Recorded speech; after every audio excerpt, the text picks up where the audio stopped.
Welcome to the Slop Temple. We pray this video helps. You start by confirming you have an IAM user or admin credentials and a ready device. Open the AWS Management Console and go directly to IAM. Once there, select Users, pick the target user, and choose the Security Credentials tab. Make sure you know whether you'll use a virtual authenticator app or a physical key, because the next steps diverge slightly.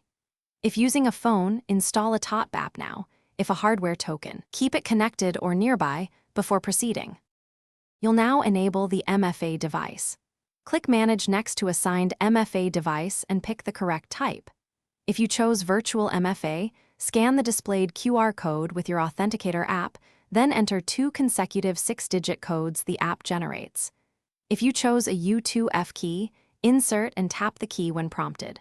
For a hardware token, enter the serial or initial codes as shown. These confirmation codes validate the link between AWS and your device. You finish by submitting the verification codes and confirming the MFA status reads active. Once done, sign out and test a full sign-in to ensure AWS prompts for the MFA code. If the test works, update any IAM policy notes or internal documentation with the MFA method and recovery plan. If something goes wrong, first resync the Authenticator app's time or remove and re-register the device. If persistent, use admin credentials to deactivate the failed MFA and register a replacement so you don't lose access.